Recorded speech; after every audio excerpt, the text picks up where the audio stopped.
Popeye the Sailor probably said it best. I am what I am.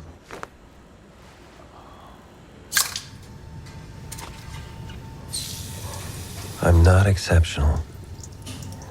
I'm just a part.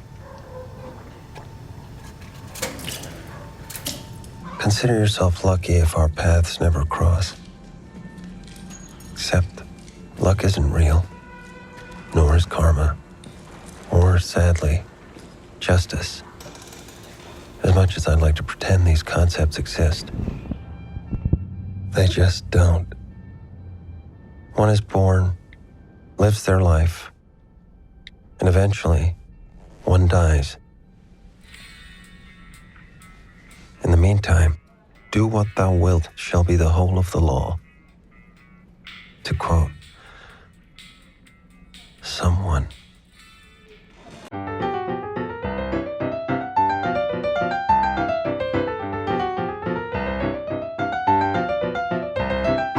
Hello and welcome to Comic Book Movie Oblivion, the podcast about feature films based on comic books and comic strips that people have stopped talking about. We are your hosts, Jordan and Kumar, that's me. And me.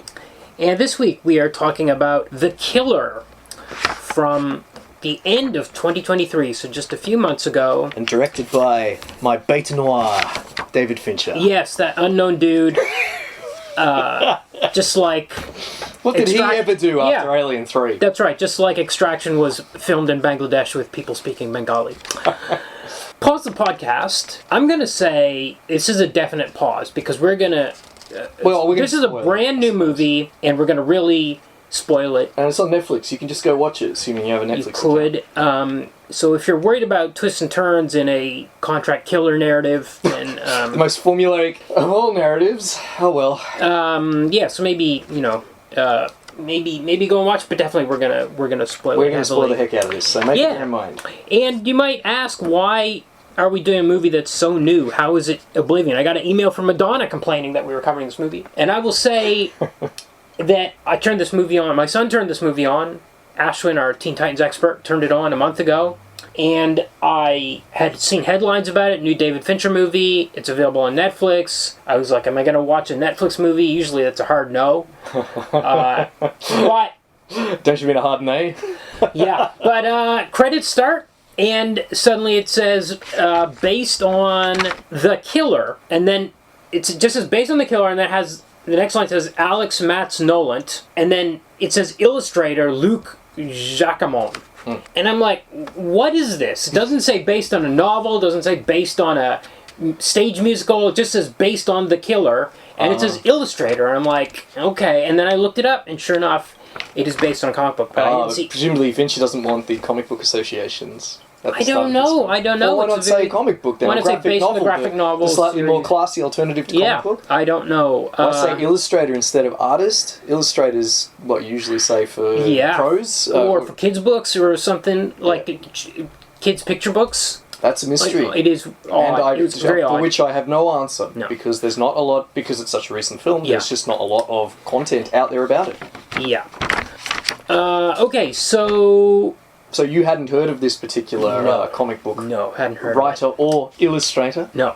Hadn't heard about the series at all. Didn't know what it was until we downloaded it this week. So, the French run ran from 1998 to 2014. It was 13 albums.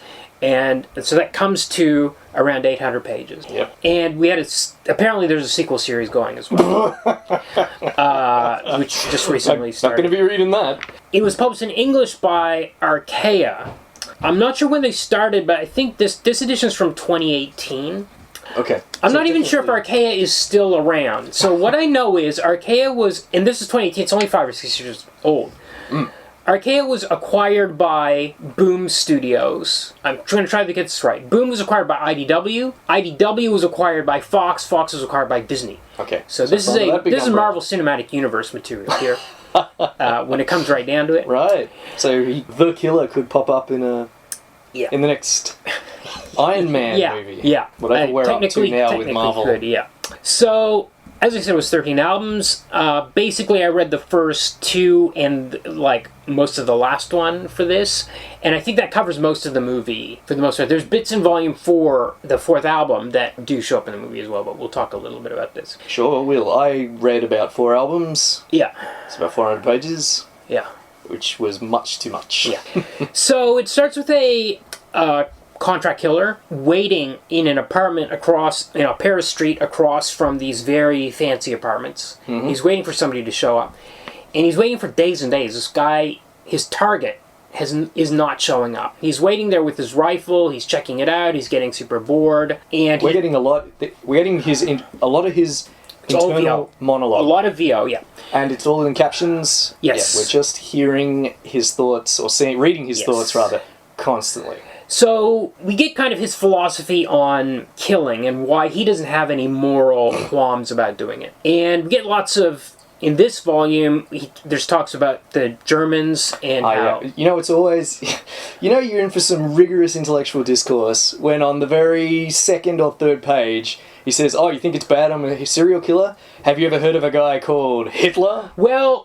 This is a logical fallacy called reductio ad Hitlerum. Yeah, no, look, but there's 13 volumes and he goes through all sorts of different human evils through all those volumes. If you lead with Hitler, you've already lost me, I'm afraid. I don't know. Okay, so anyway, so he also has he flashes back to, or he reminisces about previous hits and stuff like that, and how he got into the business, which was he was a law student, and then he got hired to rough up some guy, and then it got further from that, and then one of his law professors kind of became his fixer. Yes. And started setting him up with these contract hits, and he would kill people in lots of different ways. Yes. Poisoning or drowning or various ways, which we hear about in this first volume. But this all happens while he's waiting for this guy to show up. Then he has a kind of... I'm not sure exactly what happens, but he looks at the apartment and he sees that something has changed through the binoculars, and he looks again and it hasn't changed. And he thinks he's going insane, and he actually considers killing himself. Like, he puts his gun... So weird. ...to his... This has no bearing on the rest of the comic, incidentally. I have a feeling that they had a shift in... direction, maybe from Volume 1, like they were going to go a certain way. I bet. And then it starts they out, mind of an assassin. Because I think they kind of forget about that whole plot line where he thinks he's going insane and is thinking about killing himself. But then what happens is... Gets derailed very quickly in favor of... He goes out to, I don't know, go get some food or whatever, and while he's out, the target shows up. So they're down on street level. They were all down on street level, and he's like, oh my god, I gotta get up to my room, set up, shoot this guy. So he goes up there, he ends up killing this woman that's with him first, then he kills the guy, then he kills the guy that sees him across the road in the window. So he kills 3 people, the thing's kind of gone ass up, he flees. We learned that this is after pages and pages of him talking about how diligent and professional he is, and how he never deviates from a plan. And then the first time we see him fire a weapon in anger, I suppose, he shoots like 4 people. Yes. But we have seen the previous kills he's done through flashbacks. Oh, okay. And they were all clean. Like the drowning of that guy and that guy killed in the subway. Like, they weren't like this. It's like this one, maybe they were going for something different in these early volumes. You might have a point there, especially in this first volume. Maybe it was supposed to be about a disciplined assassin cracking up, but it very quickly becomes not about that at all, and becomes sort of John Wick style revenge story. Yeah, a little bit. The hitman needs to turn on his handlers. It's very cliche. Well, no, I would say that's not the case here, because he... Okay, so in the second... So he flees to South America, where he has a villa. We've learned Venezuela, that... Venezuela. Or Venezuela. And he... What did I say? South America. Okay. But I was just being I thought I said South Africa. No. Anyway, no. So we learned that he's already got that, and we also learned that his plan is to earn $5 million and then retire. And he gets $300,000 per hit. So he goes down there. He doesn't... I think he doesn't have any relationship with anyone, but he meets somebody while he's down there, it seems like, and he starts a relationship with this girl. I don't think they were in a relationship before. They weren't. It's different to the movie in that respect. So he goes down there, he's followed by somebody... A police officer in a green SUV, who he ends up then killing in a swamp, and that guy gets eaten by crocodiles. And then he goes up to his fixer's office, wherever that is. I think it must be in South America. I think it's in Paris. Oh, so he goes back to Paris? Okay. And he's like, look, I want out, and I want you to pay me all the money you owe me. And he says, well, that's going to take a minute or whatever. Mm-hmm. Somehow, through a chain of events, he begins the the gangster, the fixer drug gives him a dealers job. that had hired him to do that job get him, and they're like, look, you failed to do that job, so now you got to work for us for a while. That comes. It's a bit late. First of all, there's a thing that happens. If you'll mind me rewinding. Sure. He tells him just to keep busy while I'm getting your money. Yes. I'll give you some other jobs. I'm going to give you this other job. There's this lawyer that I need you to take care of. He goes, I don't want any more jobs. He's saying, no, just something to keep you busy, the usual fee. So then he goes to this ski resort, and the lawyer, it turns out, is not a mark. It's another assassin who wants to kill him, I suppose, but he figures it out somehow. I can't even remember how. Yeah. And then he electrocutes him in the bath with a hairdryer. And then he, I think, murders his fixer, then goes back to Venezuela. And then Does he kill the fixer? Okay. Eventually. Okay. He fakes his suicide by hanging. Oh, right. Okay, yeah. And then he goes to Venezuela. And then, as you say, the Colombian drug lords who, it turns out, were the hirers for him to kill the original target at the very start of the comic, now want him to work for them. They say he owes them. And they seem like really nice dudes. Yeah. No sarcasm. They're presented as very friendly, kind of like jolly, not threatening people at all. Yeah, and he pretty much ends up working for them for like, Well, he makes friends as with I can tell, like the next 10 volumes. Yep. And the bloke who the godson of the Don or head of the family they're like best mates. yeah. They go they do hits together and Yes. Yeah. and sleep with beautiful women together. Yeah, there's a lot of gratuitous kind of nudity, female nudity. I think they're going for a kind of a James Bond vibe. There's a kind of rhythm to the volumes where it's like there's a hit or a couple of hits. There's like the sex scene, but there's also a lot of the killer's meditation on various human evils. Yeah. And it's all, frankly, it's all very tedious and sophomoric. I didn't think that about that material. Like, I didn't care about the hits or the sex. Eventually, it does settle down with this one girl. And they even have a kid down the line. That far. Yeah, down by, like, volume 10 or but, 11 or 12, they've got a child together. The life of a professional assassin in this book is very glamorous. He lives in this amazing beachfront house. It's not the house that he wants yet, though, because he's still trying to get that $5 million. So he's looking for something more glamorous, I think. It's implied that it's his, well, perhaps. But it's implied that this is his, like, this is the fruits of his kind of, like, yes, labors. Yeah. And it's perfect for, he's set it up. He owns all the land for kilometres around so that no one can sneak up on him. Yeah. And he peoples it with a bevy of beautiful women that he has no trouble meeting, even though he's kind of like this weedy dude, I guess. I wonder if he looks like the author. It just... And I don't buy it. I don't buy it. As you say, it's like James Bond, except without the veneer of working for a state, for being a state agent. And in fact, he doesn't really he's like a lone wolf. He doesn't really have a support network. He just has that one guy, the fixer, who we're told he barely interacts with. Yeah, he talks a lot. He doesn't want to take orders from anybody. That's part of why he's a contract killer and doesn't work for the army, which was an option earlier in his life when he learned that he was a good shot, etc. He was like, I could have joined the army. I don't want to take orders from anybody. He's very much a lone wolf. He believes in might makes right. He says that very specifically. He believes that the strongest survive, or the strongest are the rulers in this world. There's a moment where he's looking down at the street and he's thinking it would be fun to shoot them all, but there's no money in it, so why do that? Like, he's just looking at bystanders, and he says there's no money in it. So he's like that. He's very much about profit, but there's kind of two sides. Like, as I said, I don't know. I feel like he's trying to justify the murder, but I don't know. He doesn't feel any guilt, but he's always talking about how there's all this evil going on in the world, and the world is we're all going to be dead in 50 years because of corporations and stuff. In fact, that's the final page of the whole series, is him. He's like up in the snow somewhere all by himself, and he's meditating on the fact that the environment's being destroyed and everybody's going to be killed anyway. And so you texted me like 2 or 3 days ago, and you're like, this comic sucks. Now that's it's very rare to get a midweek text. That's like an extreme, something has gone very wrong, like an extreme reaction has happened. But this stuff, I actually liked those bits of it, because I'm nihilistic or pessimistic or cynical too, but that stuff resonated with me. And he's really, I don't know about the Nazi chapter, but he loads in a lot of data in there, like figures, numbers, and he goes through all that kind of stuff. He goes through the slavery, he goes through pollution, he goes through everything over the course of the volume. So that was the stuff I definitely connected to. And I would also say that as the figures are drawn in a weird way, but the environments are amazing, especially the art's not bad. landscapes. You don't have, generally speaking, you don't have trouble figuring out what's going on. I'm not even talking about that. I'm talking like the way he dapples light. He must have some kind of Photoshop. He must have the skill down to draw like light coming through the trees, or the way a desert looks, or the way an ocean looks. And it's all different environments. You think, oh, that's his thing. And then the next volume, he's in another place and he draws a lake or swamp, and it looks really pretty incredible. The other thing I will say about it is that I just want to mention, because it does affect something in the movie when you get to it, is it's quite literate in the sense that he quotes people and he tells you who he's quoting. Yes.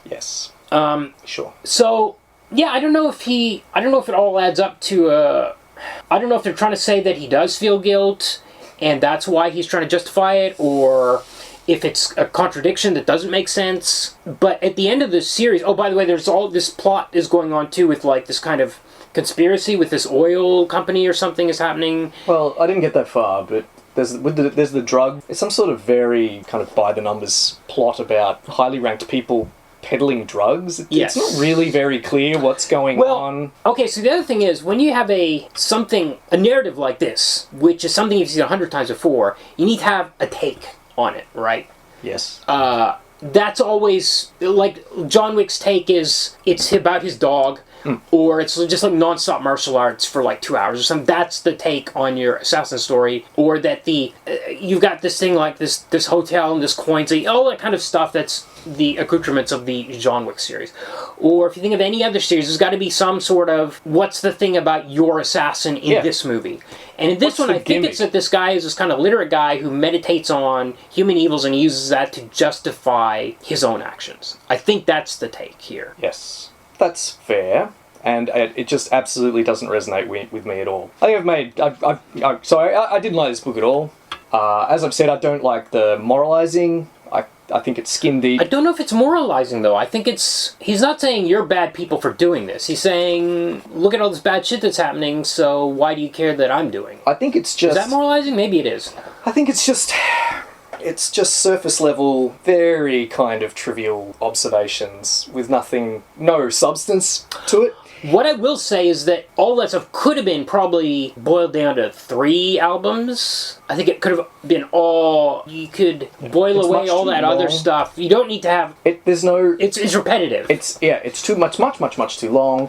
It's boring. I think he's probably a mouthpiece for some of the authors. Absolutely. Kind of like, really, kind of like what he considers to be like, I guess, edgy. Well, I wouldn't say, I wouldn't use the word edgy. Undergraduate ideas about... I would not say edgy, but I would say he is...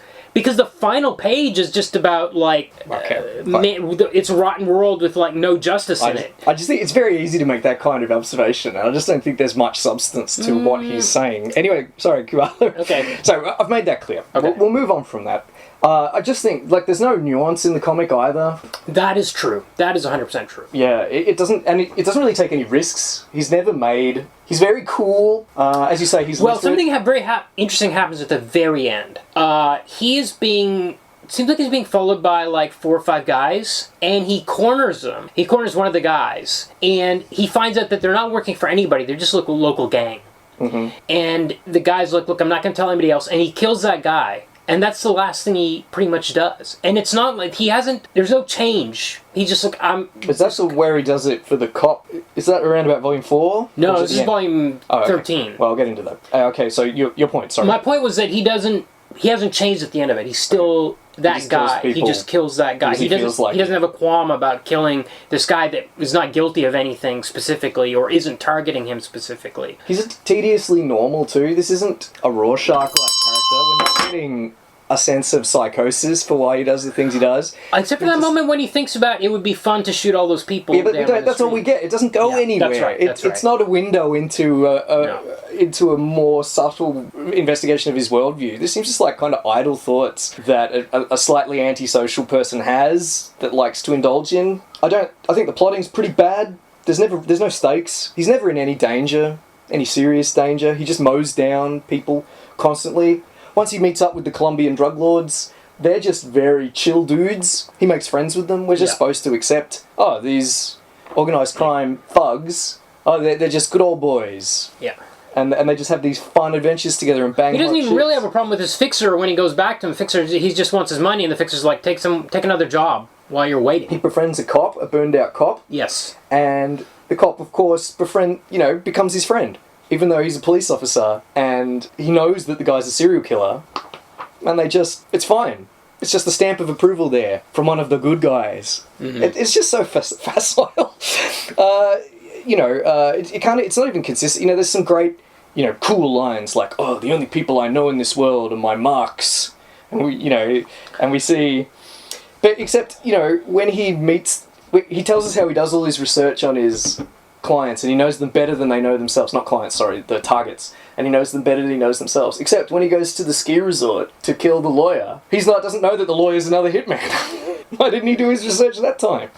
And also, my marks are my only comrades, but he makes friends wherever he goes, because he's so genial and cool. Yeah, it's hard to comment on that because it's a translation, so we don't know what it read like in French. Okay, well... although it is partly translated by Matz himself. We can only go with what we're reading, and what we're reading, I think it's pretty lousy storytelling. Even stuff like, as I said, he strings up his fixer in the guy's own house to fake his suicide. How does he do that?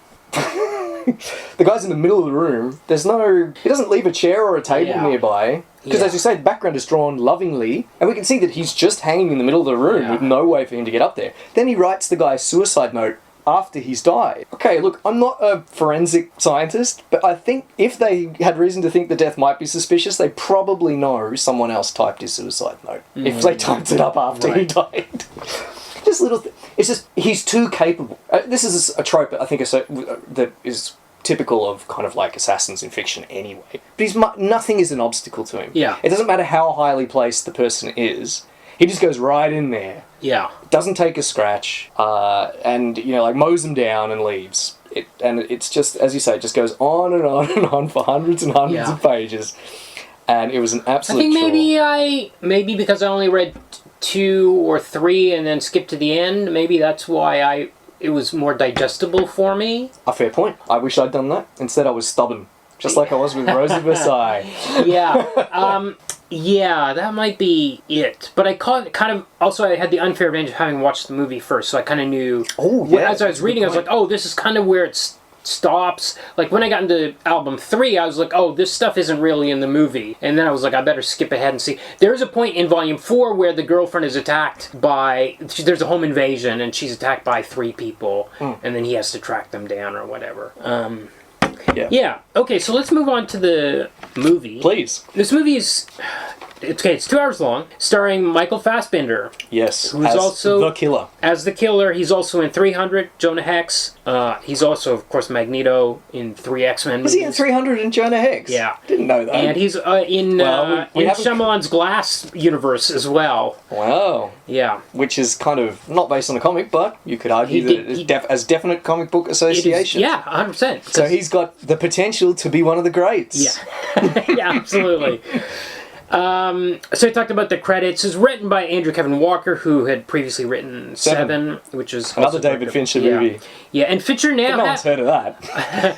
Fincher has I think he has some kind of deal set up with Netflix, because he also had a TV series with them called Mindhunter, which they only did 2 seasons of. It was great, but then it was just like, he's just like, I'm too busy, I can't do it anymore, and they just stopped it, like... Mm-hmm. Yeah. One more season would have been nice, Okay, so we start with Fassbender as our assassin. He's American, he's not French. Fair enough. In this. But he's in Paris, so he's in Paris. It looks just like the comic. That street he's on, and he's looking across, and it looks exactly like it. It's very well shot. The cinematographer, Eric Messerschmidt, is an Academy Award winner. Okay. And you can tell, it looks really good. It looks really great. I will say there's the way the shots are set up looks good. There's not a lot of action in this movie, but go on. There is a scene with a lot of action, which is very dark, which annoyed me. I don't like that. Which we'll talk about when we get to... So we get a voiceover. A non-stop voiceover, much like we do in the comic, which is something you're not supposed to be do in movies. I actually think it really works. You have to have it in this movie. There's no way around it. I Okay, I will look forward to coming back to this point. Okay. So he tells us that he's like, Popeye, I am what I am. He says he's not exceptional, maybe apart from other people. He says justice doesn't exist. And then at one stage he's waiting. Now, in the comic, the apartment he's in across the road has a little fridge and stuff, some chairs, a table. He's got nothing in this place. And he's very meticulous, very OCD about keeping his gloves on at all times. Yes, and it never stops. And we get lots of loving close-ups throughout the film of him doing all of these tasks. Yes. Endlessly. Yes, laying out a plastic sheet so he can do his stretches. Then when he sleeps on this, like, plank. Because he doesn't...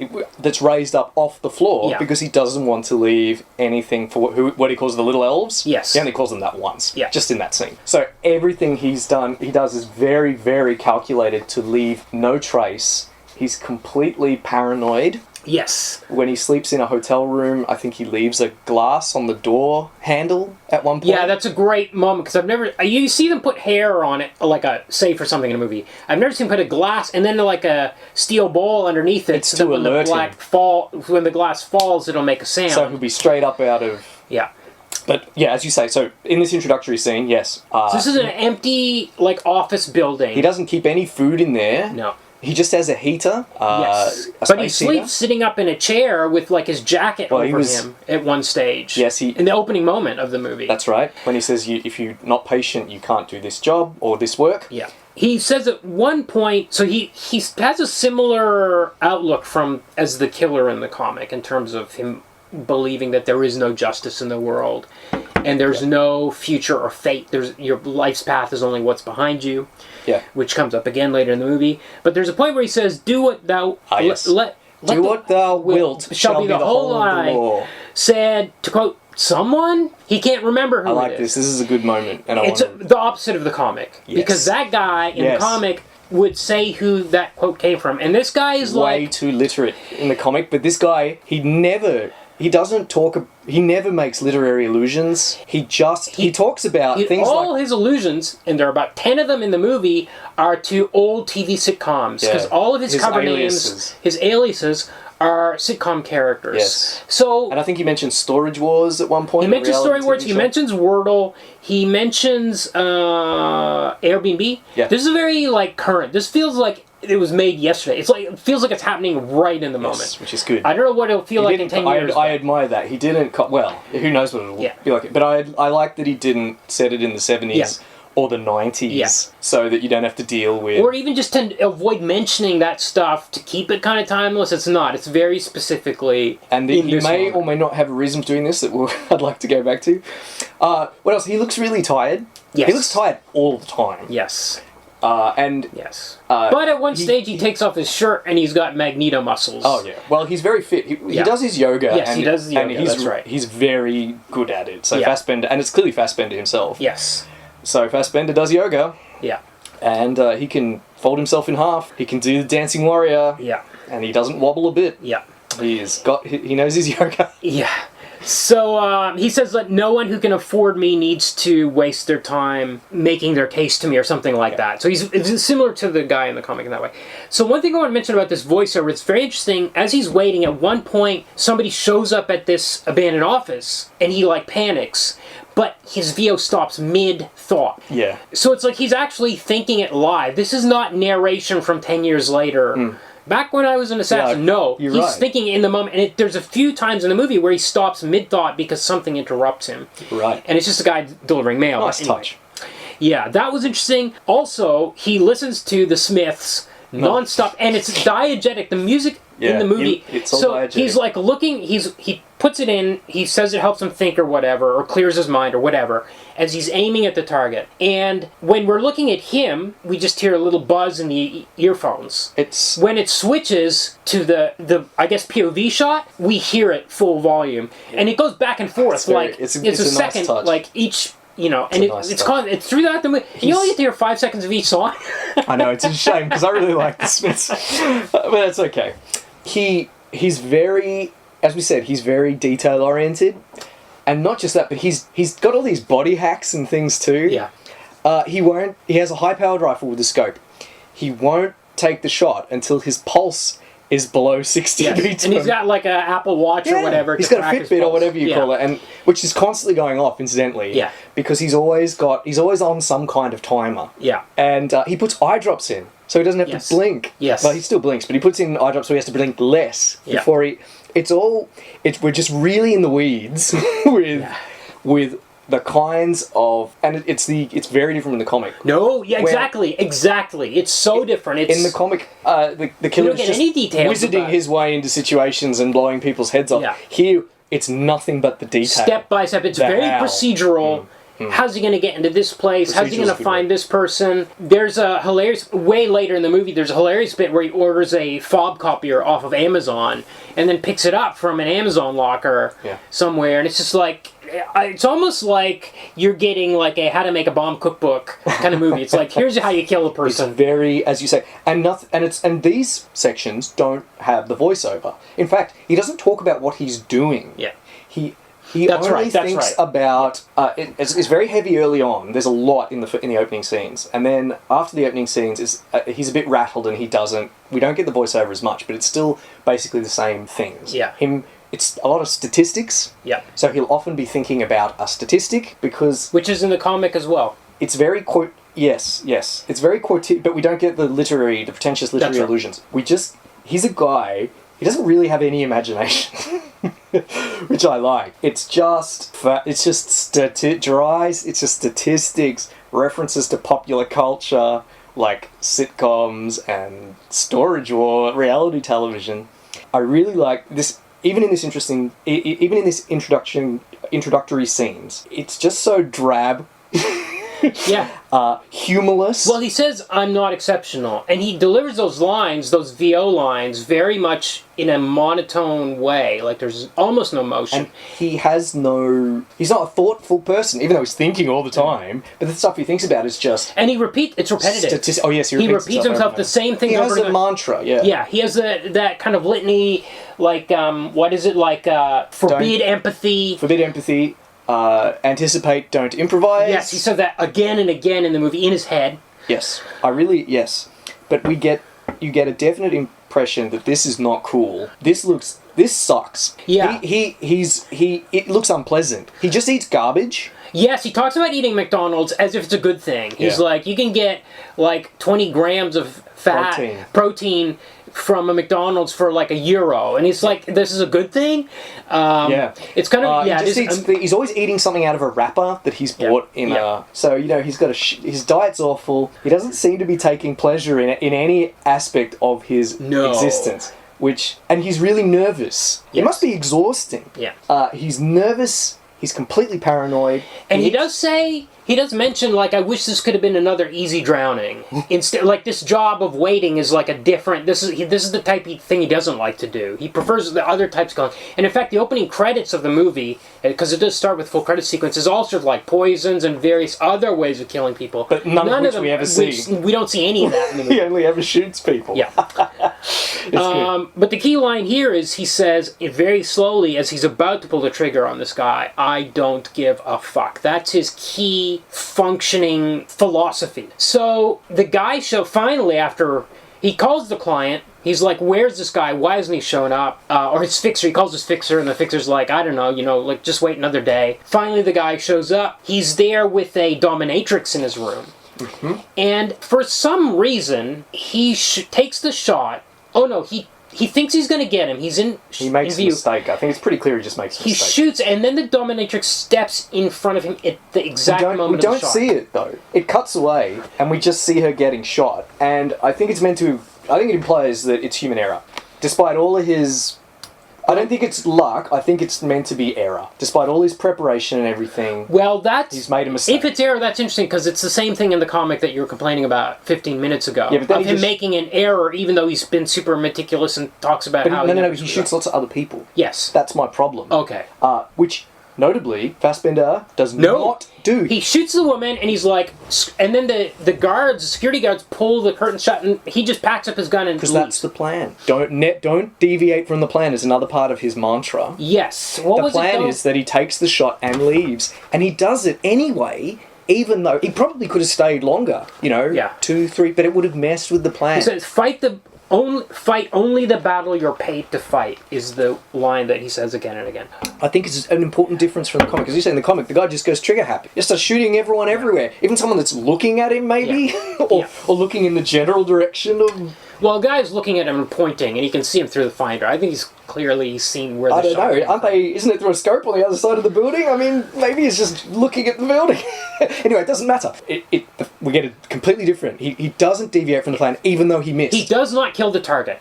He kills somebody else and then leaves. by accident, and then leaves. And then we get, now in the comic, he just like, it's smash cut to he's on a plane going to South America.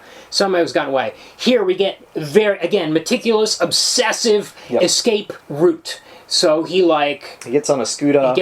He dumps his stuff, he goes to He's always dumping a stuff. gas station, bathroom. Oh yeah. He's constantly dumping stuff in Fincher various shoots places. every single time Fassbender killer needs to drop something, Fincher will shoot it. Yeah, and we'll also get a close-up of his ID with his sitcom name on it every time. You get a close-up of that. Yeah. So anyway, he goes to like this gas station bathroom, he changes, he's always spraying down. Another thing is I love when he brushes his teeth, and then he spits out the paste, and then he like sprays. He's always spraying sanitizer everywhere, and he sprays himself sanitizer after this whole thing. And you think he's done enough, and he always does 2 or 3 more things. You're like, oh, he's safe. It must be exhausting. Yeah, he dumps his helmet on a bridge that he's crossing on his way to like the airport, or. But it just seems like such a drag. Yeah, because he never stops. Oh he yeah, can't stop. And then when he gets to the airport, he notices a guy sitting there, and something about him sets him off. This guy's wearing sunglasses. He's dressed in black,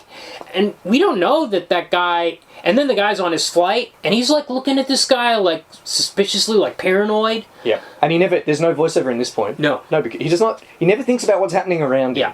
He only thinks about general things. So we're always and that philosophy which keeps him functioning. So and why does he? We know he's suspicious about this guy. We actually don't know that guy has anything to do with it in the end. No, it's just that we're getting a visual example of his paranoia. Yeah. So then he flies to Santo Domingo, so he's in the Dominican Republic. Not Venezuela this time. Fine. When he gets to his house, there's been a home invasion. Yes. And we learned that he goes to the hospital. It's a real mess. It's like been smashed up. There's blood everywhere. Mm-hmm. Windows are smashed, mirrors. It looks real bad. He goes to the hospital, and then we see that he has a girlfriend who's now unconscious in the hospital. Her brother is there. Yeah. And her brother's like, she was attacked by 2 people, and she said that they left in a green taxi. And the brother knows that Fassbender is an assassin. And the girlfriend knows as well. And Probably. She didn't say... No, they seem to know, yeah. He says they came for you. Yeah, well, he knows that... Yeah. I don't think he actually says he's an assassin, but he knows that those guys weren't there just to rough up his system. No, he knows they didn't guy's got steal lots anything. of money, and he's obviously... Like, he's dodgy. I don't think it's 100% confirmed that they know he's an assassin. She knows. She says, I didn't tell them anything. She's when she wakes up, she's like, I made sure to stay quiet for you. She doesn't say, I didn't tell them you're an assassin. She just says, I didn't tell them anything. Yeah, but come on. What does she think she's hiding? It could be anything. No, it can't be anything. These people really did a number on her. She looks real bad. The house is bad. There's gore everywhere. She's just loyal. Come on. It's obviously... No. I think it's very clear that she knows what he's up to. Oh, she definitely knows something. I think he's up to something dodgy, but I don't think she necessarily knows he kills people for money. I think it has to be for something that extreme. It doesn't really matter. Well, it matters in the sense that in the comic, the girlfriend doesn't know for a very long time. She does know by the end, but for a very long time, she overhears them talking about it on the plane. Yes, that's They're right. talking about it loudly on a plane. Yeah. Another dumb detail. Yeah. Yeah, but in this one, of course, we don't have that kind of... If there's very little of this kind of explanatory dialogue. We don't... In fact, Fassbender probably speaks aloud only 3 lines or so. No, it's definitely more. In the final scene, he has more. No, even throughout, because anytime he's confronting a person, he talks to them. Except for the 2 killers, he has long chats with his fixer. He does hardly speak. Yeah. He's constantly... We hear his voice constantly because we have that constant voiceover. Though never as heavy as it is in the opening act. Yeah. This film's divided into acts. Are they called acts? Chapters. They're called, yeah. Another kind of an odd detail. I think it's a bit of a nod to the comic, actually. Yeah, I would say so. Yes. But we don't get.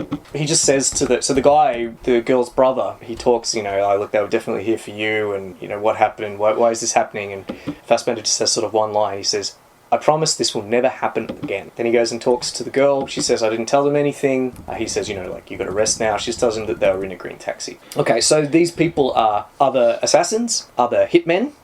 They've come to the house looking for him, and they're very unprofessional.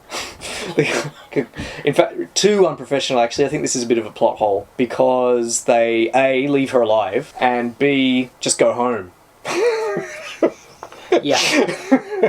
Why would they do either of those things? I think she actually... I don't think they left her. I think she escaped.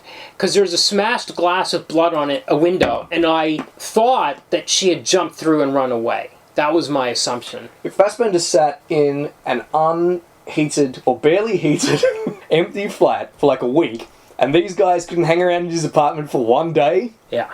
Well, he's for on a couple a different of level hours? from them. Yeah. Well, they were waiting for a very long time, because when he pulls up to the gate, he sees the footprints in the mud with all the cigarette butts. So that's how he knows, oh, that might have been the taxi driver. Oh, you're right, I'd forgotten about that. So they did wait a while. We don't know. Maybe that was the taxi driver. I don't know. Because he had to wait an hour. It was the taxi driver. Yeah. You're right, because he had to wait an hour. Anyway, now we get his beginning of his roaring rampage of revenge. Yeah, so...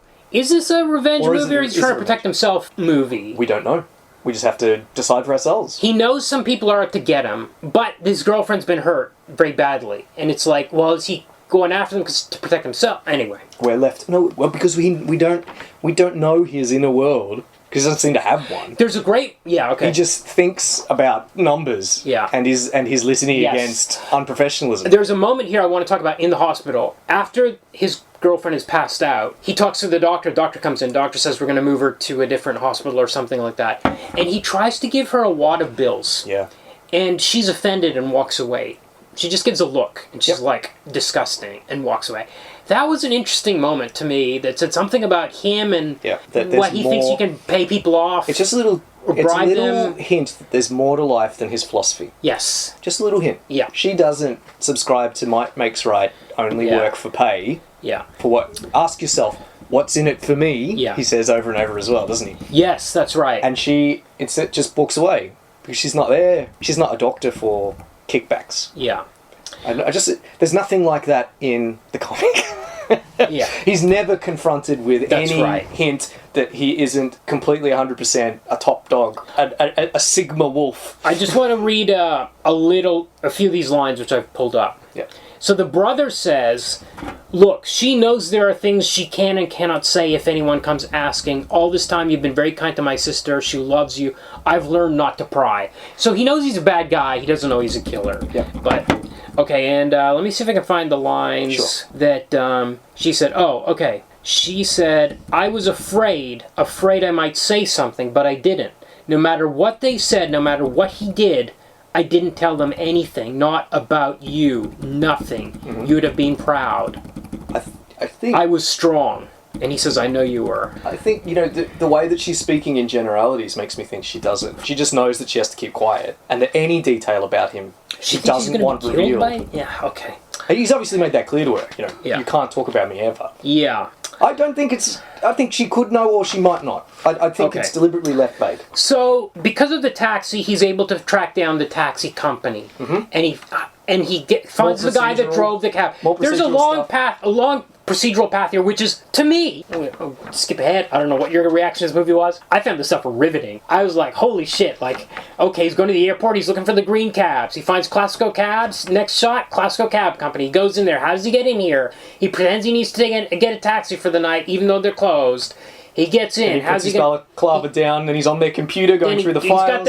Why is he got his balaclava off? Oh, the guy's back is turned to him. He's tied him up. He's back there. All these little bits. He gets the license of the guy that drove them, which is in a binder. Yeah, which is in. So he gets the fare. You can see it's a long one. Midday, 3 days earlier. Yeah. He sees the driver's name. Then he gets out a binder.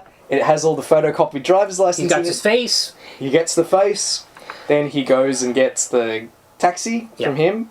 Before he goes up to him and gets he's not even the first cab in the line. He's not the first cab off the rank. Yeah. he just walks in and he said, I'm in a hurry. I want come on, let's go. They get in. He gets out his gun. Again, he never says anything. He doesn't say anything. He's just holding the gun. Well, he does say, "Tell me about your fare 3 days ago." Yeah.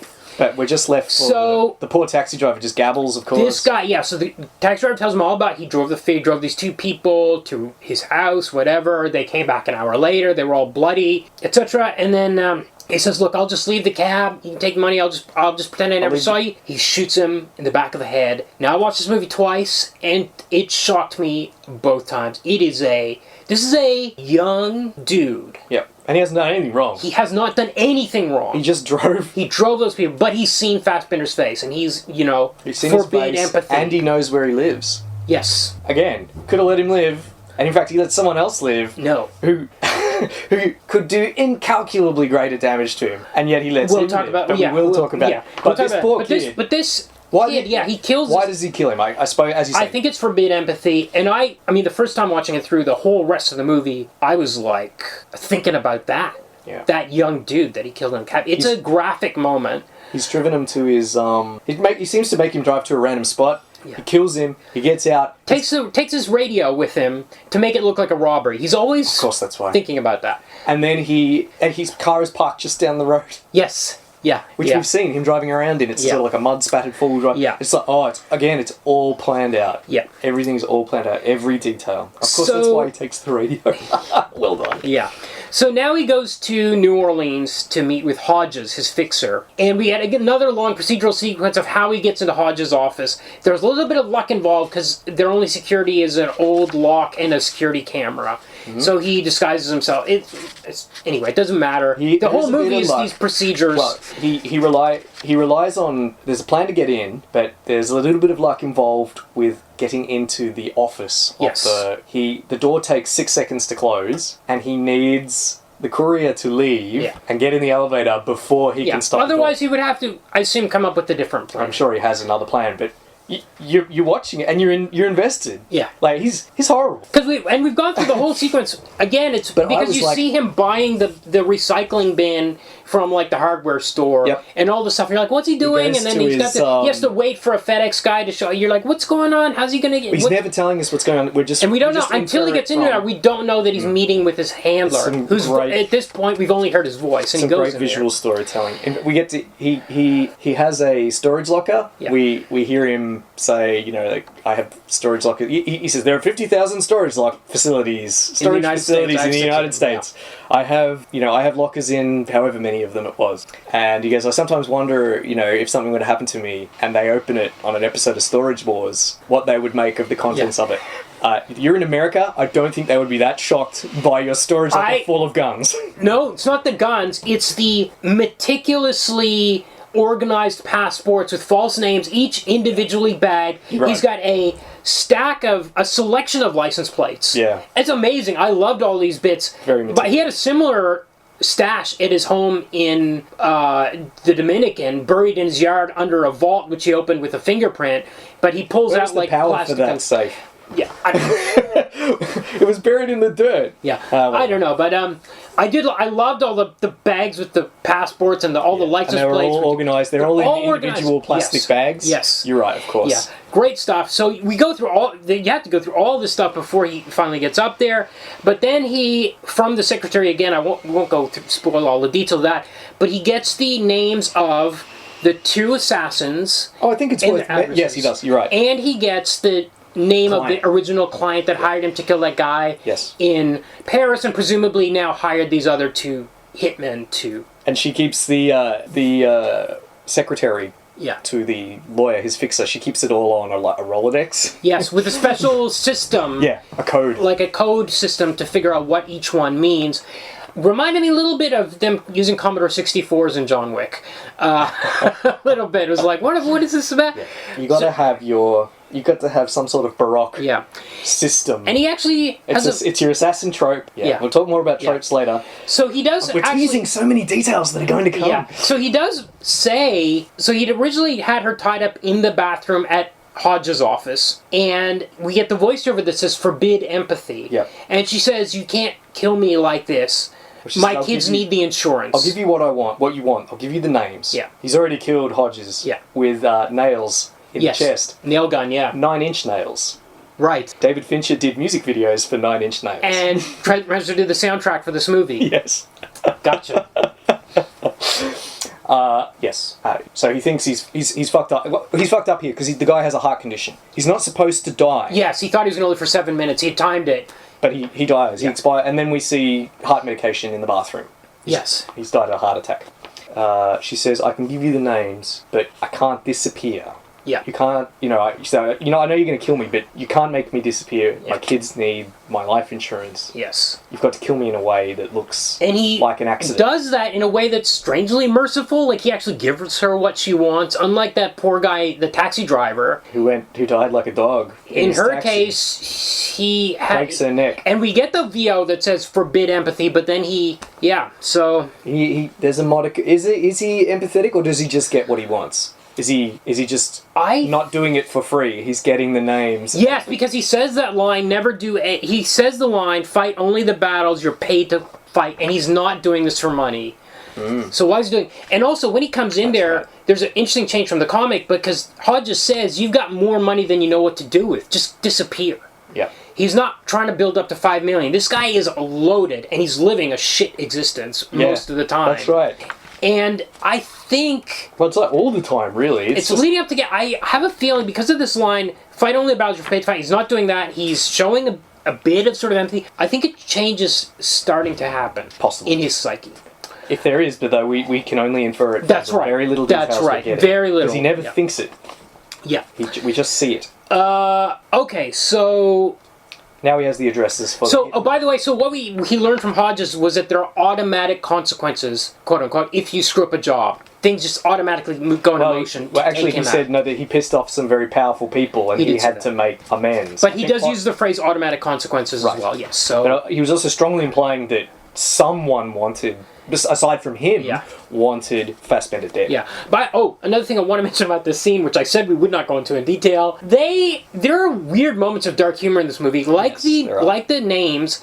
But when he gets into... So he's put Hodges' body into the recycling bin, and he goes into the elevator with Dolores. And two other guys in the office climb onto the elevator, and one guy turns around and just makes a kind of office joke and says, "Need any help getting rid of that body?" And Dolores unleashes a guffaw, which is a great black moment. It is good. In this really horrific scene, because knows she's going to her death, and etc., etc., and there actually is a body in there. It was pretty wild.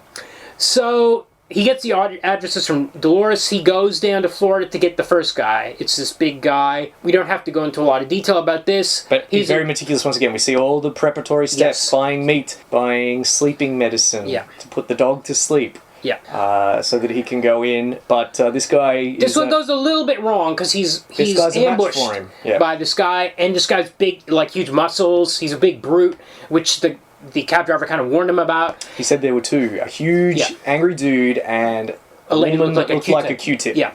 So they have this knockdown, drag-out fight in the house. They're smashing up everything. Antiques Roadshow's on the TV, which I thought was a bizarre, funny touch. Shot very dark. Yeah, it's too dark. Moment. It was Netflix dark. Like, they said, "You got to use our cameras." Which they do. Yeah. They're like, "You got to use these prescribed cameras." I don't know. It's very unusual. Yeah, it's odd for Fincher. I don't remember anything else being this hard to see what's going on. Yeah, it's a shame because this is pretty much the only action scene we get in the film, and you can't really see what's going on. I'm enjoying this because Fassbender's getting the shit kicked out of him by this big guy. As I said, Fassbender is a complete horrible person. Yeah. Horrible person. Horrible, contemptible murderer. This other guy's a horrible murderer too. But he's like punching. Unfortunately, Fassbender takes a lot of shots to the face. And he calls him, the big guy, the brute calls him the Dominican killer, I think, at one stage. Just because that's where he lives. I don't know. Yes, but I kind of thought maybe that's what he's known as among the other killers, possibly. I doubt it. It's just because he's been to his house. Okay. All right. The big guy comes off very much the worse for wear, which is a bit unsatisfying as well.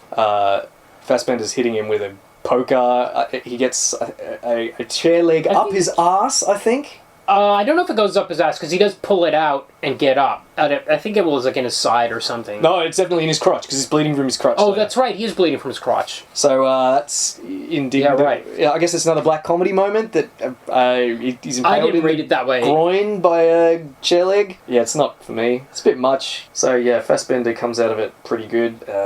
Then he shoots him. The end, and then he burns the house. Yeah. Taking care, I suppose, of the various fluids he's left. Yes, right. So then he goes back to the States? He's in yes, the States outside now. New York. He's in Florida. The Brute lives in Florida. Yeah, so he's in Florida. It's interesting. The Florida, the Brute doesn't live like First of all, it's weird that these assassins all have home address.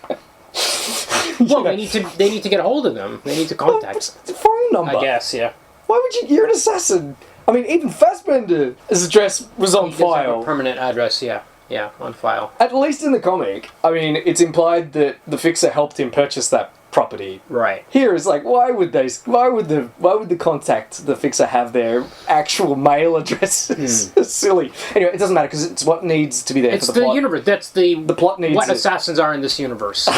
People with home addresses. Yeah. Unlike the gold Interestingly- coins of John Wick. Yeah. This is what their Well, you system. need a Baroque gimmick, and the I guess the Rolodex is that Yeah. for this. But he doesn't live like Fassbender does. He doesn't live this horrible monkish, not even No. monkish, this horrible, unpleasant life Well, on the margins, like a beggar. we haven't even gotten to the next killer yet. He's got- the Q-tip killer. We will get to it. The expert, as she's called. He's got mates, they're working out, they go to the casino together. Yeah. He's got a dog. Yeah. He's got a nice-ish house Yeah. in Florida. Big TV. They get smashed up. Yeah. Interesting. An interesting detail. Yeah.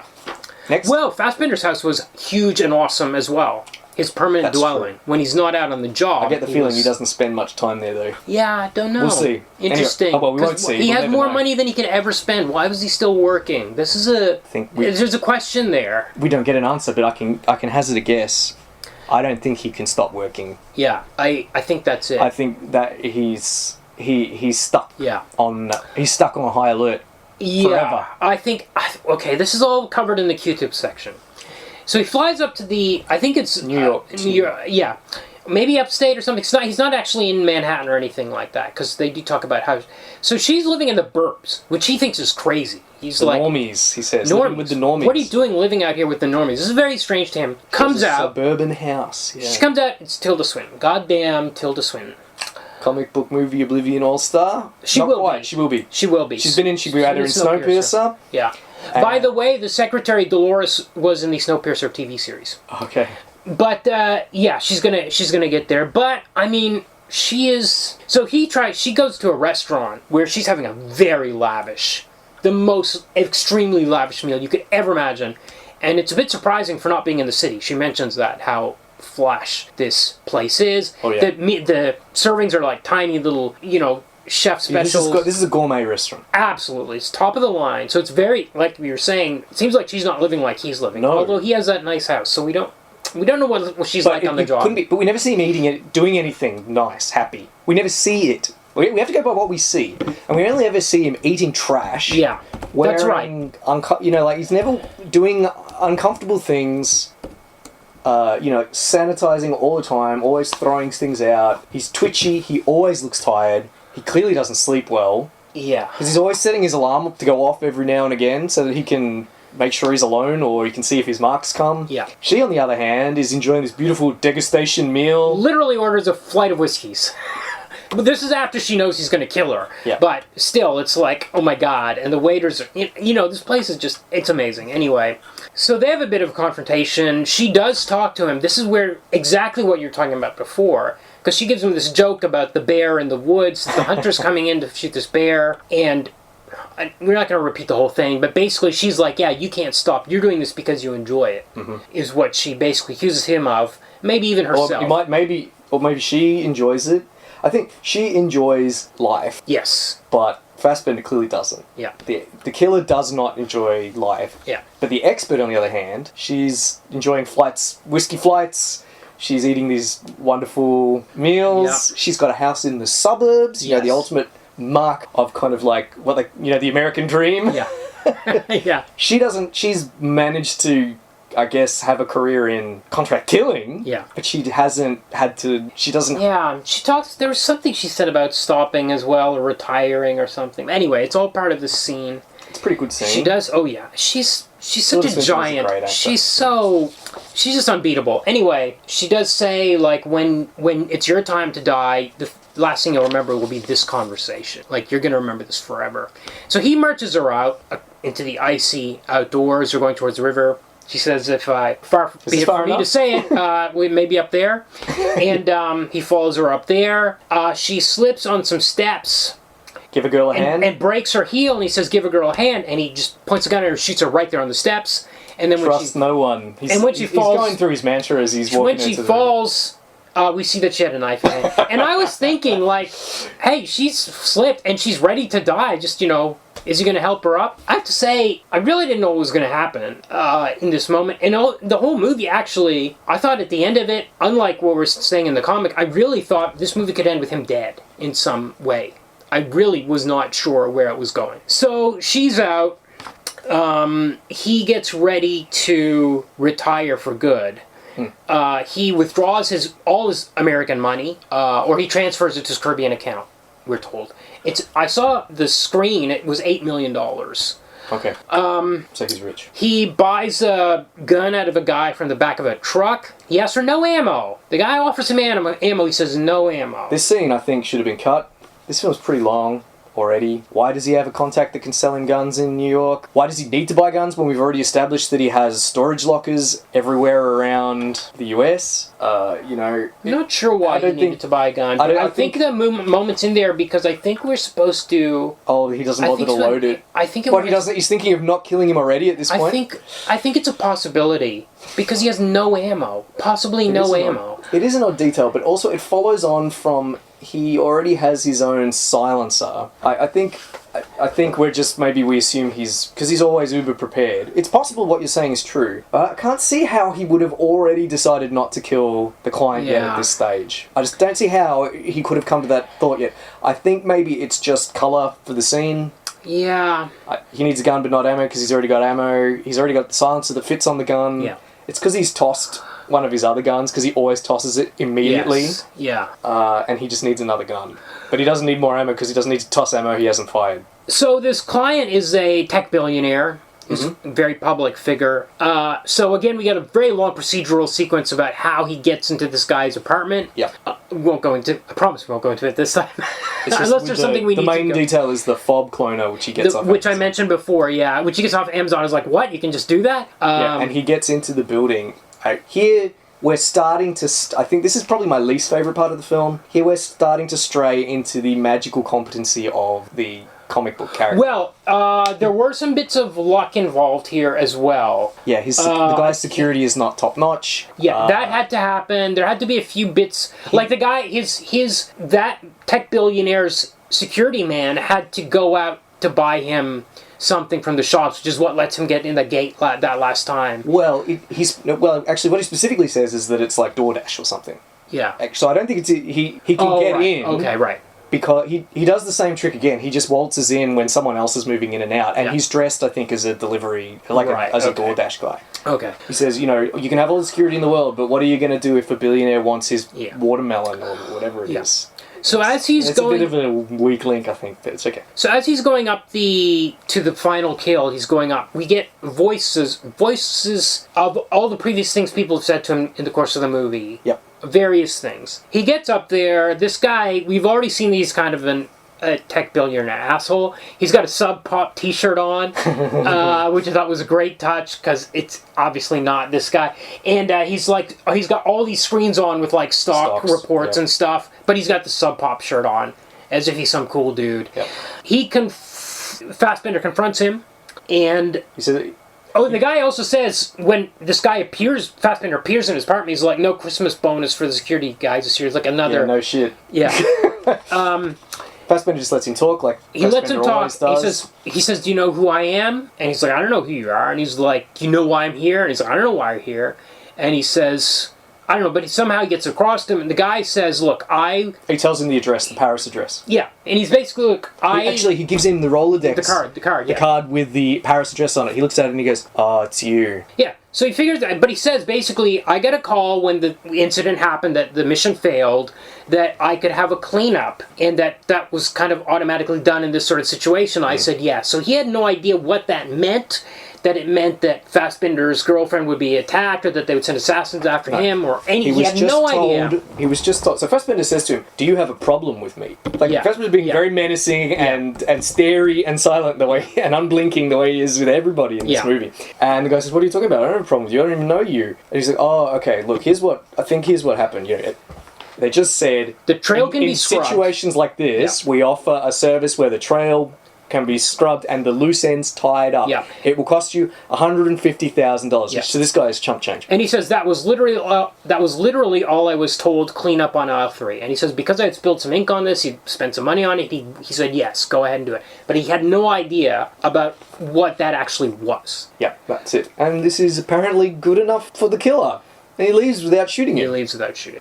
Which I must admit, why doesn't he kill him? Okay, maybe we should say that for. Should we talk about that now or at the end? Well, okay, I had a question about this too. This is the end of the movie. Okay, well, there's one more. Almost. There's an important final scene. I suppose. All right, let's go to the final scene, then we'll ask why he didn't kill him. Okay, so in the final scene, we see him living with his girlfriend again, down in the Dominican Republic. Yep. He's mixing a drink for her. Which, incidentally, he's had workmen in his home, because we see him raking up the broken glass. That was before he left. So people are allowed to see his home. Yeah. You just can't drive a professional assassin there and live.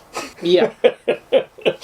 Anyway, go on. He mixes a drink for her. She's watching the beach. She's on a lounge chair. Is that what you call it? Like a lounge chairs. Yeah. He brings the drink to her. She flinches when he gives her the drink. Yeah. She's like, whoa. And then she sees it's him, I guess, or whatever. She takes a drink. He, in his voiceover, is saying...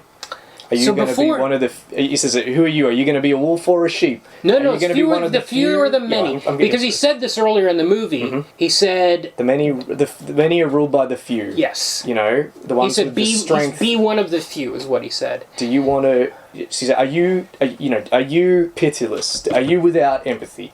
Do you believe that the only path in your life is the path behind you? Do you believe there's no such thing as destiny? If you do, then you must be one of the few, not one of the many, like me. Yeah. Then his eye twitches. And then we hear the song, There Is a Light That Never Goes Out by the Smiths. Yeah. Okay, so a lot of people are confused by this ending. Kumar, what's your take? Okay, so part of this... I think there's been a very subtle build-up happening, because even in the scene where he killed Tilda, in the restaurant, she said, why are you doing this in this restaurant? Why did you come in here? You can't get out of here cleanly if you shoot me in here. So something is changing in him. Something has been changing. For whatever reason, I don't know quite what it is, but I think that's also why, because I had the same reaction as you when he didn't kill the guy. Movie stopped. This is the first viewing. Mm-hmm. And I said to Ashwin, who had chosen the movie, I said, why did he kill the cab driver for no reason, and then I kill this guy? And Ashwin was like, well, he's changed. Like, to him it was very obvious that was the character arc of the movie, is that he had that shift. And watching it this time, I was seeing it a bit more because I was looking for it. I was like, yeah, there's subtle things that are happening, but I'm not sure what triggers the change. Maybe it was the fact that he made his very first mistake in that Paris hit, and he'd never screwed up before. Maybe that was enough. But again, he's trying to live a normal life, but he's still got that twitch in the final shot of the movie before credits roll.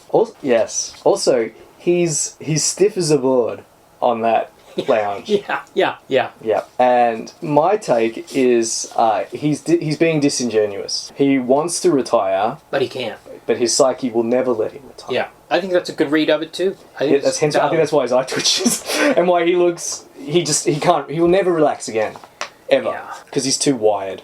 This shit life that we've seen in detail has graven its mark on him deeply enough that it's basically ruined him. He can't take pleasure in anything. I think that's the contrast we're invited to make, maybe with the expert who clearly can take pleasure in things and has kind of like, I suppose, a similar job. Right. Being a serial killer hasn't hurt her psyche, but it's hurt his. I'm not sure what the moral there is, but I feel like that. Anyway, that's my take on it. As for why he doesn't shoot the tech guy, I don't really have a good answer for it. For me, it's just confusing. Well, this guy literally is if he can't harm him. I don't agree. And he did not plan to harm him. I hear what you're saying, but neither did that taxi driver. No, that's true, but I think that's why there's a shift in the 2 hours of the movie. There's a shift from the taxi driver to... But the taxi driver's killed halfway through the movie. I feel like we haven't had enough time. It's too subtle, I think. It is extremely subtle, yeah. This guy, I mean, my impression as to why the killer is embarking on this quest is I think it's because he needs to rid himself of the danger. Yeah. He can't, it's like a toothache. He can't deal with, because he's so paranoid and he's always on and he's obsessed with cleaning up after himself and never being caught. He can't deal with the idea that he might be in danger from these people. I think that's, rather than revenge, I think that's why he goes on his thing. This is just my take. Yeah. As you say, it's open to all sorts of takes because we get so little sense of what the killer's doing. So it is much, much, much more dangerously let the tech guy live than it is to let the taxi driver live. Because the tech mogul has billions of dollars. Yeah, endless resources. He could absolutely find him.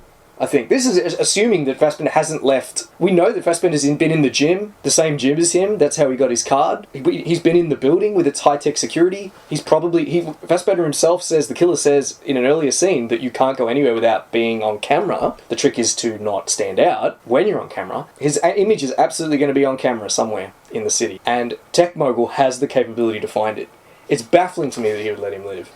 Empathy or no, it's just so dangerous. That points more to the fact that he must have changed internally to let him live if he could use the gym cameras to track him down. Either it's a plot hole or he has felt empathy for this guy. But he has promised to the revenge explanation. He has promised his girlfriend that that nothing like this would ever happen again. And I think the only way for that to happen is for him to stop being Contra Killer. Now, he can't even be a Contra Killer anymore because Hodges is dead. Yeah, that's right. But he always will be one. Well, who's going to hire? Who's going to pay? That network is gone. I don't think he can do that work anymore. And it's funny because when he might not get paid for it, but I think he's stuck like a broken record. But I suppose, it just doesn't. So Tilda, it's interesting when Tilda asks, "Is Hodges dead?" And he says yes, and she's like glad about it. She's like, "Oh, finally, that guy's dead," or whatever. Like they all knew he was kind of an asshole. It's hard to know because we get so little. Everything we know about, even though he never shuts up with this internal monologue, it doesn't actually tell us anything about him, really. Well, maybe it is telling us something. Because those are the thoughts that are going through his head, as we know from the interruptions. That's literally what he's thinking in those moments. It's always just about general stuff. Yeah. He doesn't think. He's not really meditating on existence per se. He's just running through some cliches about destiny and things like that. Some stuff to rationalize his work to himself. The litany to help him keep track of how to be a good serial killer. Statistics, observations about some references, not even observations about popular culture, but references to popular culture. It's all very surface level. We get no sense of his real thoughts. I think we're just getting the top layer. But I think there's enough there to lead us to the path that he decides not to kill the goddamn. Because also you really get a sense that he loves this girl. I think what was her name, Magdala, when he sees her in the hospital, and I get the sense maybe that was the moment where he's like, well, I've got to turn this around. I'm going to kill these guys and then I'm out or something. I think that's one reading, but I think you could just as equally read it the other way. When he tells the guy nothing like this will ever happen again, he doesn't say, "Don't worry, I'll protect your sister, I'll keep her safe, I'll end all this, Instead, all he says is, "I promise you nothing like this will happen again." Like a lot of stuff that's said, it's very open-ended. It could just mean nothing like this is going to happen again because I'm just going to go and kill everybody involved. And I'm going to keep myself safe, and that's going to keep you safe by proxy. Just one way of reading that, I think. By that reading, he's like still a complete arsehole, and he has. But I also think another trigger could be Hodges saying that you have more money than you know what to do with, and that's like it wouldn't stop him from wanting to kill per se, but it's like he could uproot them wholesale. He has enough money to take her and her brother and himself and his beautiful house and just go, oh, how far does 8 million Maybe go? that's what he wants, is that life down there. There's no cameras on his property, which is huge. It's possible. But as I say, we can only infer through his actions what is happening, because he doesn't tell us. Well, I'm saying that he's telling us something by what he's saying. If you know what I mean. I think his actions speak more loudly than his words. Some other. So as I say, I don't think we get enough hints that it's about the birth of a conscience. What's another? I saw as I said, like people, because this film gives us so little. There are quite a few theories about what's going, about what the film means. I can run through a few. Some of them I came up with myself. Some of them I found on the net. Another one is that about losing control, like his icy demeanor. This is sort of related to his, I guess, the birth of conscience, but he becomes emotional. Perhaps it's making the mistake, perhaps, that sets him off, or perhaps it was happening before that. I have a note somewhere. When does his life start to suck? Is it before or after the failed hit? I mean, I think it's pretty clear his life kind of sucked even before the hit. Is that what sets off? Is that why he becomes unstable? Is this about the failure of if he just stuck to his code, would the plot of this movie not have happened? Yes, because he wouldn't have killed Dolores in the way that he did. You know, he violates the code. We start and with Q-Tip. Yeah. Anyway. I read another one. Okay, so what is this film? This film's frustrating because what's it about? I still don't know. Is it about the gig economy?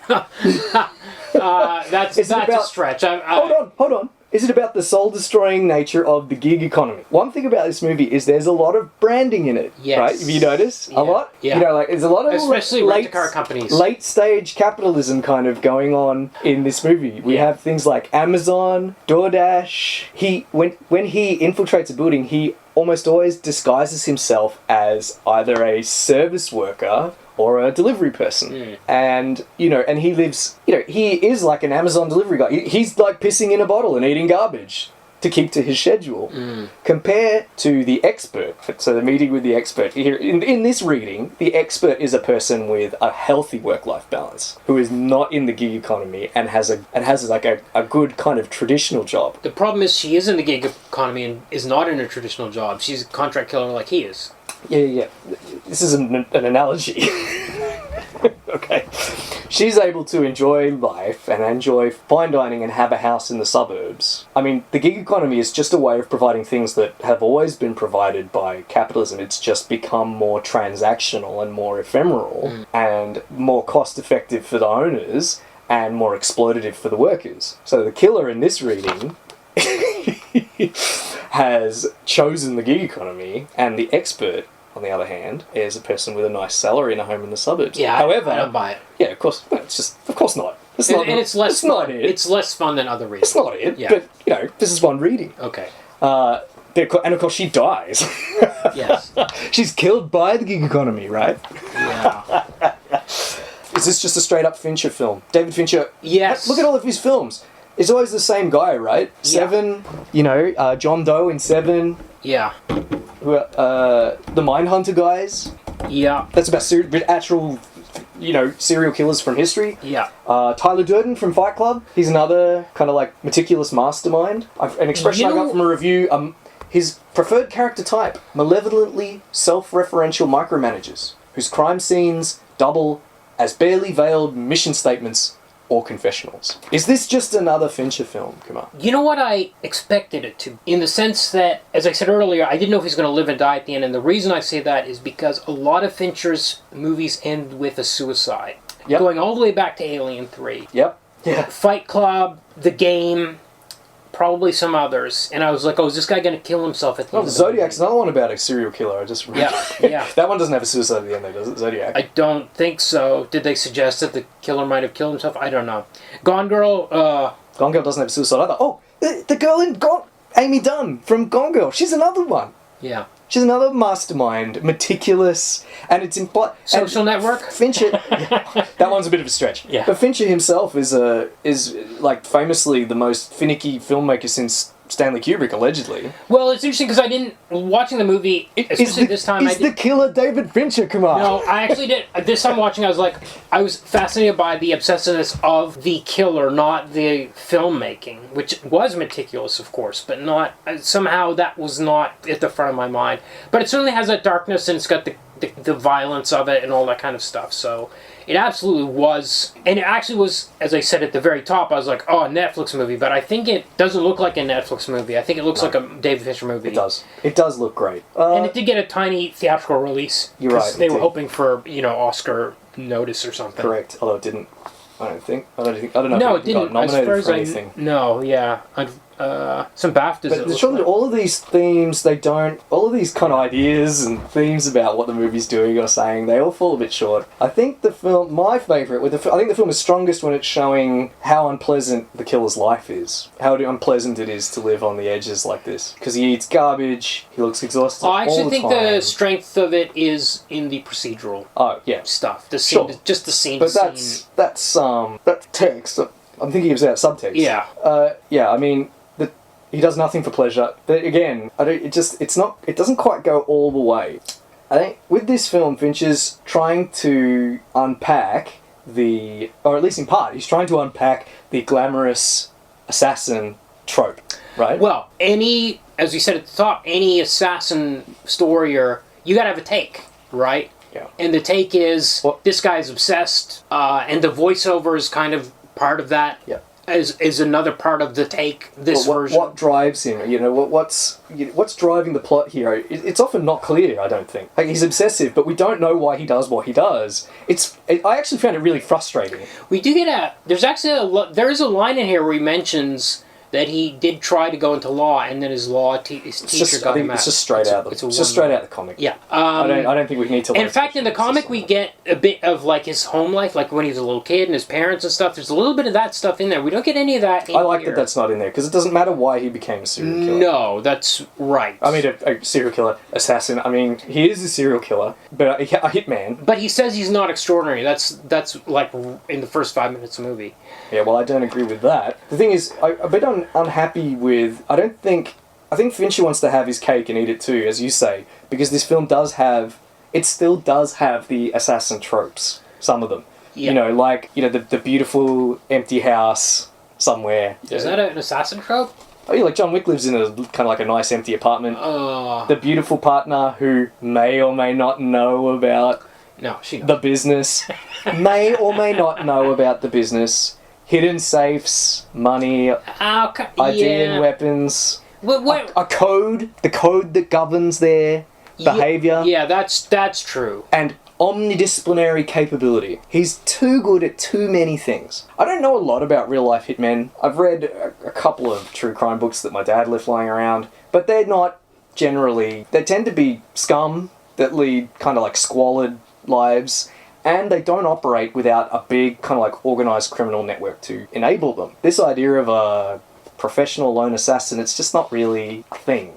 And so you have to have these glamour tropes in there. And I think Fincher hasn't gone far enough in, dare I say it, deconstructing the assassin narrative, because he has too many of the romantic elements still in it. So I find that... You're saying that the object of the movie is to deconstruct if it were the... Well, I think he definitely is. I think it's just a take. I think it's a realistic take. I think it's just a take. I don't even think it's necessarily realistic. No, I think he's going for... I think he wants to make a more realistic assassin film.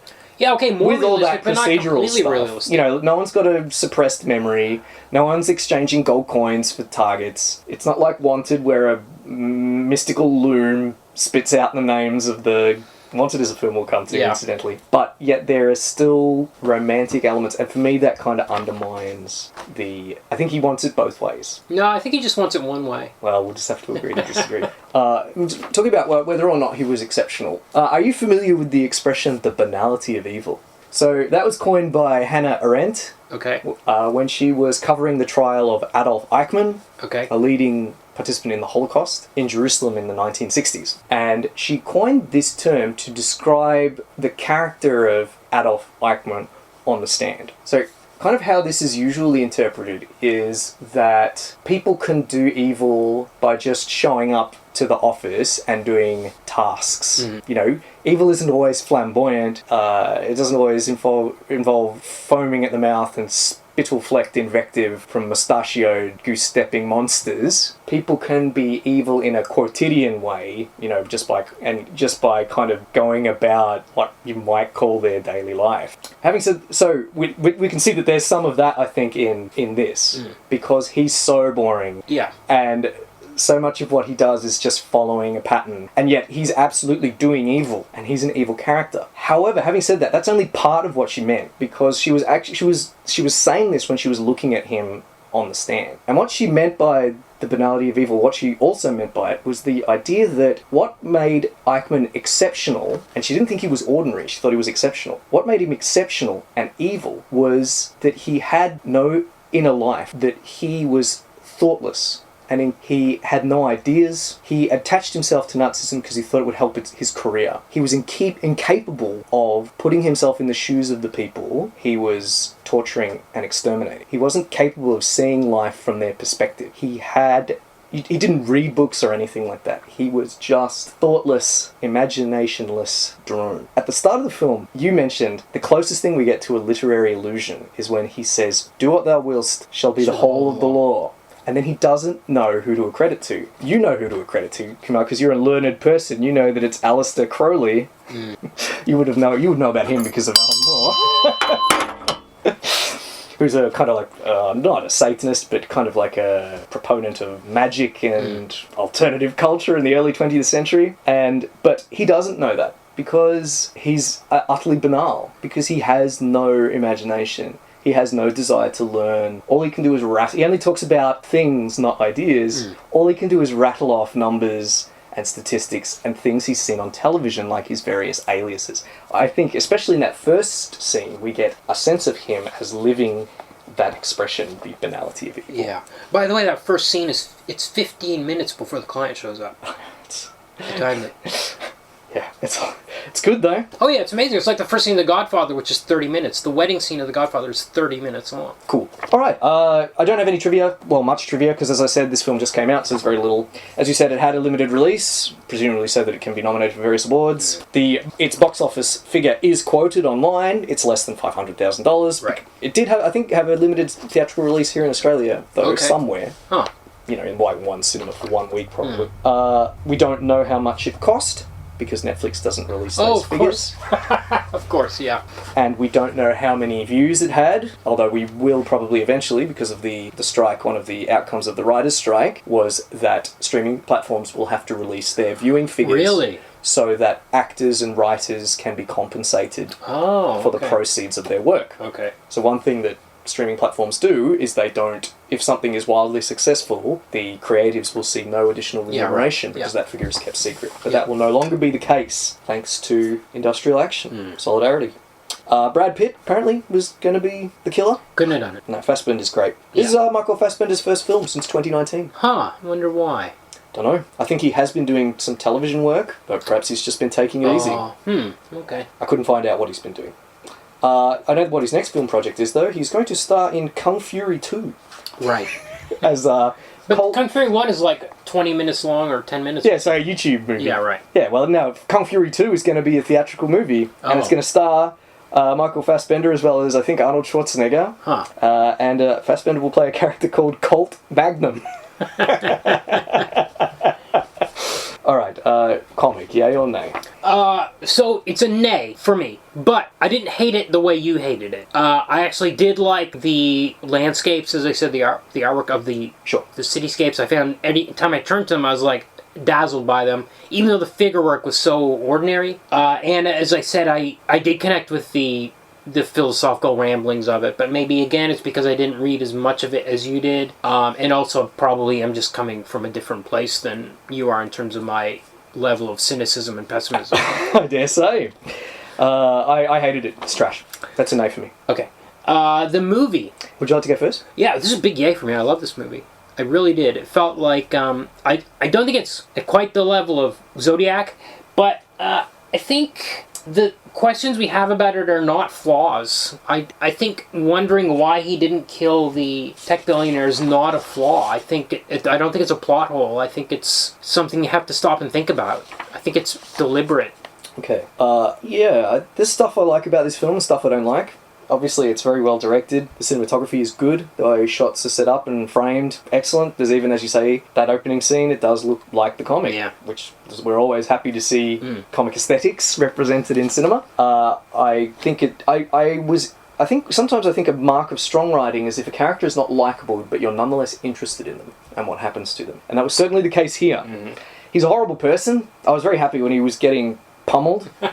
But I was buying into it's a thriller, you know, I was thrilled to see how he was going to resolve the various situations. And as you say, the procedural stuff is really fun to watch.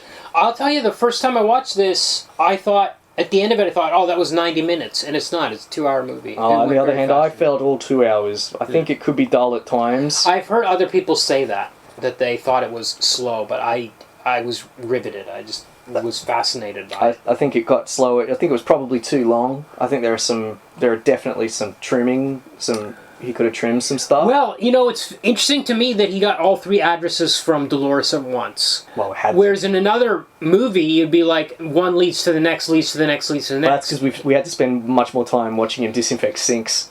Yeah. And step on iPhones. Yeah. He goes through a lot of iPhones. Yeah. So I was actually like, I actually felt it was tight in that way. It's like, there's no messing around. He just goes after them. He doesn't have to discover where the next target is. Yes, it doesn't. It's not really moving along quickly all the time because we spend so much time on him preparing for something that we don't know is coming, and like that kind of storytelling is fine, but in fact, but it's so long. Goes on for so long, and it's paired with his revenge plot, which is a very kind of cliched kind of story. And what were the stakes? What's the stakes? I couldn't. Well, the stakes are they're going to come. They're going to try to eliminate. But they'd come and gone. I don't think that's. I don't think they're coming back. I don't. Really? No. But Hodges was still alive, and he was obviously doing some sort of cleanup, and somebody had been sent after him. He doesn't know who else is going to be sent after him. He's just such a. He wasn't there. He's just such his girlfriend was there, so somebody's still going to come for him. I don't know. He's just such a tabula rasa. Like it's not like John Wick who gets upset because his dog's dead. I don't know what is at stake here. His life. It seems very obvious to me. He just looks vaguely annoyed at everything. He just looks really tired. No, actually, I think his face is very expressive in exactly the right way. Like, it's subtle. He's just unblinking and starey. No, I think it was clear, like the hospital scene, he was clearly distressed by the condition that she was in. I think his performance is excellent in it, actually. Oh, his performance is fine. His performance is excellent. It's more that I don't think the story, not the direction, but the story is not giving him enough to work with and giving me enough to understand what is at stake. It just seemed very obvious to me. I'm glad, but for me, I didn't feel like he was in danger at any time. So you haven't said yeah or nay yet. I know. Just, as I said, despite his interminable monologues, we never really get a sense of his thought processes. That is his thought process. No, I mean, sort of, or his emotions or his inner life. We don't, because he doesn't have one. I mean, really, it's all just. Yeah, you just answered your own question. The fact that he's thinking those things all the time means that's all he's thinking about. That's all he is. His actions, I think, his actions speak louder than anything he thinks. Almost like he's an unreliable, not almost, but not quite like he's an unreliable narrator. Yeah. Here's what I think. I think there should be a special feature where you can't hear the monologue. I think, Kumar, if this was an experimental film, maybe half as long, where Fassbender only says what he says aloud, and we just get like a 90-minute film with just Fassbender saying things and just doing his actions, I think I would get just as much out of it than the version I do where he's talking. I think that's been done. I'm trying to remember the example, possibly like The Americans starring George Clooney, or maybe I'm thinking of something else where you've got an assassin and you don't know what they're thinking. Just because things have been done doesn't mean they can't be done again. I'm just saying, I think what's strong about this film is, like, I agree with you, with sort of the watching him figure. We're invited to figure it out. He's never saying, aha, here's what I'm going to use to clone his key. Or, aha, I'm going to have to put that dog to sleep. Nighty-night, dog. better go buy some tranquilizer. You know, another film would be spoon-feeding us what's happening. This film doesn't do that. The narration definitely doesn't do that. So I think this could have been a brilliant experimental film where it's 90% no dialogue. But that's a different movie. Yeah, I'm saying I would have liked that movie maybe more. It's a yay for me, but barely. Okay. Adaptation? Yay. This, you know, I like... It's a yay for me. The things that it puts in and the things that it ignores from the comic are great choices. Yeah. We get the how. Yes. Absolutely. How is he doing these things? Yes, absolutely. There's none of that in the comic. Yeah. That's something that has come from the film adaptation. In the comic, we get the why. I don't care about the why. He's a hitman. That's all I need to know. Yeah. I don't need to know that he... Well, in fact, he doesn't care about the why.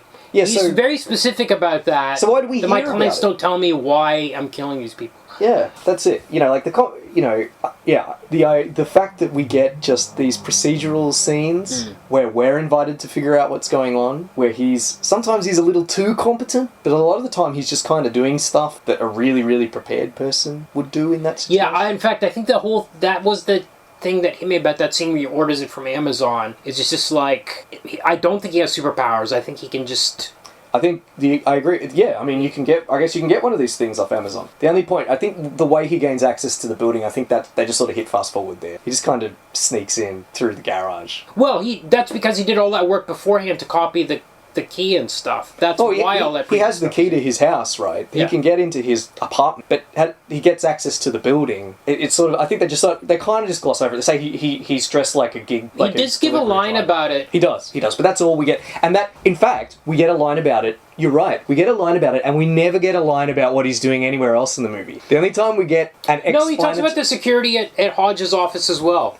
He does talk about these things in his VO. He does. He does say that's old security. It's sparing. It's few and far between. And I think in this case it's done so that we know how he's getting in the building. And that to me sticks out because in no other scene does he have to explain to us what we're seeing. Well, okay. We're rewinding. But I'm praising the film here. The adaptation, rather. When he is trying to get into the gym, he looks at the tech billionaire security guy who's sitting in his car doing Wordle. And he's like, this guy's obviously not Mossad and he's obviously not Mensa. And he gets it. So we do get these little bits in there. I agree. But I think yes, we do. But I think it's just... This guy would have serious security. I just think there's been a few intervening elements kind of plucked out for our benefit. But this is a minor quibble. Like the rest of the film, just in that scene, I think he's becoming a little too... He's going from just being prepared to being a bit mystical in his abilities. Minor quibble. I like that the film, we're unpacking some of the downsides of this lifestyle. There are no downsides in the comic. He makes friends with good old boy Colombian drug dealers. Even the scene where the home invasion happens, she's okay. Like, she's hurt, she's in hospital, but she's like... constantly sleeping with beautiful women. You know, it's very cool. He's very cool. All these adventures are kind of fun, and nothing ever goes wrong. But in the film, you know, we get to see a different side. It's definitely not cool. If you identify with the killer in this film, you need to get your head looked at, because this is a horrible life and he's a monster. Adaptation for you, Kumar. Yeah, it's a yay.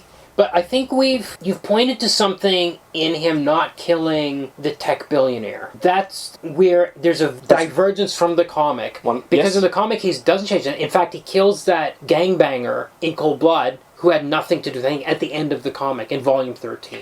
In Volume 4, he even kills some guys that were going to testify against the cop. Yeah. So he doesn't... He's got a kid, he's settled down, but he's still that killer in the comic. And that's why, I think, the reason why we're questioning him not killing the tech billionaire at the end of this, because we've kind of followed the arc of the comic, in a sense, of those first two volumes. It actually diverges wildly when he goes out for these revenge killings. But the arc is very subtle, as we've mentioned again and again, of him getting to the point where he would not kill this guy at the end of the movie. We get more questions than answers, and that's fine. That monologue, but for a character where we hear not his innermost thoughts, where we hear his thoughts and we still don't get answers, that really gives me the irrits. That's why I think it should be like a silent film. Then at least the film's telling me, come up with your own conclusions. Yeah, I think it's giving us the... Oh, I kind of want to change my vote to nay. You can change. There's still time. We haven't stopped recording yet. I'm not watching this movie again. All right, those procedurals. Give me just a 30 seconds. I actually think you've watched it and somehow you've filtered out the parts where he's actually talking about things that aren't his mantras, because that stuff is in there. So actually, you might benefit from a second watch of it. Should I defer voting then? Come back next week and find out what I think. No, I'll change to nay. I didn't like this as much as I liked The Crow. Wait, what are you changing to nay? The movie or the adaptation? Yeah, movie. Okay. Adaptation, yay. Movie, nay. Yeah, I didn't like it as much as I liked The Crow. Huh. Interesting. And I didn't particularly like The Crow. There you go. You like that? All right. Does any comic book mail this week? No. You're letting us down, all of our many, many hundreds of thousands of fans. Yeah. Okay, please like, rate, review, subscribe on whatever platform you're on. Please join our Patreon. I ask every week. It's not getting us anywhere. Write to us. Should we... Oh, yeah. Tell us what platform to use. Facebook's a sewer. You know, there's got to be something better out there. I think we're supposed to be on Instagram and TikTok. Does anyone have any teenage kids that could do our TikTok? Well, we both have teenage kids. Yeah. Write to us to tell us what we should be doing. Help us. And... Yes, the Facebook, we just talked about it. Okay. Next week we'll be going all the way back to Bringing Up Father, which was a newspaper strip. There was a movie done in 1926 or 28. That one is lost. As far as I know. Then another studio, I think a different studio, made 5 Bringing Up Father movies. Okay. And we will be doing Bringing Up Father and Jiggs and Maggie Go West, which are the 2 that are on YouTube. There's another one, Jiggs and Maggie Go to Court. They came out about one a year from 1946 on, but those 2 are... Jiggs and Maggie Go to Court, I found a website that had a DVD of it. They wanted $65 for shipping. And we've only got 1 Patreon subscriber, so it's not going to happen. Thank you, Patreon subscriber. Yeah. Well, you're anticipating material for next week, so perhaps we better say.